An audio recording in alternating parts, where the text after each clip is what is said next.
The most expensive construction of mankind does not materially exist on this planet, yet it has revolutionized your life. It's an unfinished tower that's been under construction for over 1,000 years. Millions of hands and minds have laboured on it, at a vast cost that cannot easily be imagined.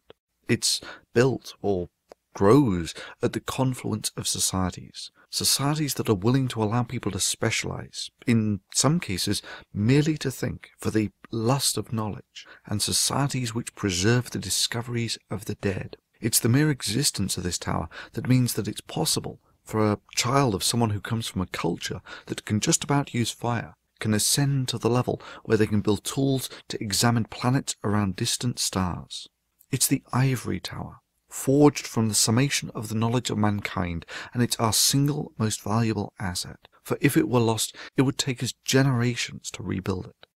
We've all climbed the ivory tower to an extent. It influences the way that we view ourselves, our civilization, indeed our very place in the cosmos. It enables ample clean water, life-saving operations, worldwide travel, and even the ability to hold the music of thousands in the palm of your hand. In themselves, miracles beyond many an Iron Age god. But relatively few perceive what it is that they're climbing, or indeed what the tower is made from. The bricks of the tower are the thoughts of the minds of thinkers long dead, the shoulders of giants, preserved by our Enlightenment values.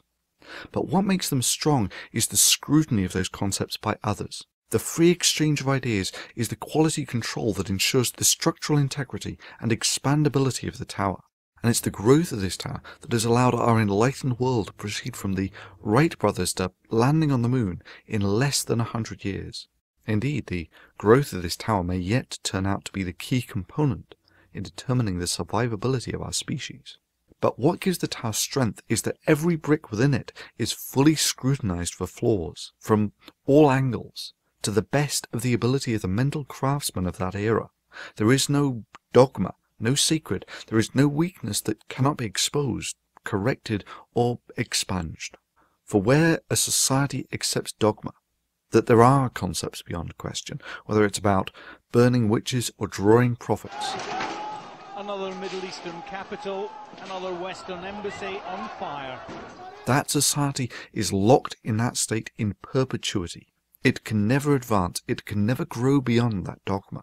For these boys, this is the only world they know. For many of them, it may be the only world they will ever know. They're not learning about math and science here. They're not learning about the world. They're learning only about one thing: God, Islam. A child is like a tree. It will give fruit. When children come to see me, I train them the right way. This is the core reason why I regard the import of dogma with utter contempt. It is the very icon of Dark Age stasis. Hell, we have over 2,000 years of the histories of societies, and if there's one thing that it's taught us, it's that societies that don't defend and preserve their acquired knowledge, societies that are content with the stasis of dogma, languish in the doldrums of the Dark Ages. For it is only the ivory tower that separates societies like this from this. For these reasons, I fiercely resist the import of dogma, for dogma is corrosive to the very matrix of the ivory tower, and the bane of those who do not want their society to regress. Previously, threats of force have applied a significant social pressure to a relatively small number, and the resulting intimidation has resulted in the de facto import of dogma.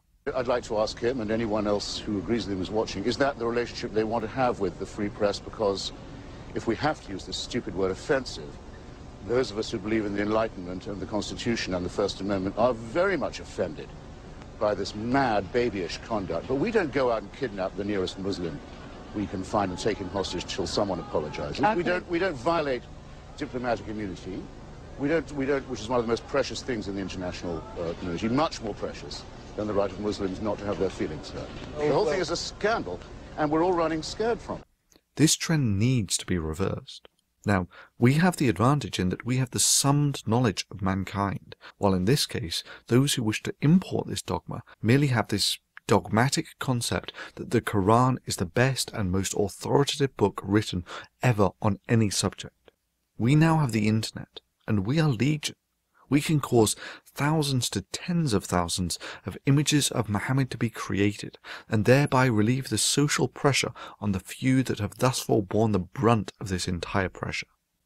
By the incremental work of many hands, we diminish the import of dogma into the enlightened world. Last year, we succeeded beyond all expectations, for not only did we succeed in repelling this import of dogma, we had the nuclear Islamic nation of Pakistan on the defensive, worried about the import of this free speech demonstration into their society. For while they are trying to prevent the import of Enlightenment values into their country, they are not applying a social pressure towards the export of dogma to the enlightened world. But prevention is better than cure, and the price of freedom is eternal and at times proactive vigilance. This year we continue the protest, for those forced into hiding by death threats from these people, to ensure that never again will the free press utter the words that they have been intimidated into self-censorship, into the de facto observation of religious dogma through threats of violence. So please, if you agree with this message, take a few minutes to draw a picture of Mohammed and upload it to Flickr, and then post it to this Flickr playlist. Thereupon it will appear on the website dmd2011tf.net, where the slideshow will be playing safely beyond the hands of any dogmatic censorship. Or better still, take that slideshow code and insert it into your blog. Post it on your Facebook. Tweet it. Get it out there, such that never again will the free press be intimidated into silence through threats of religious violence.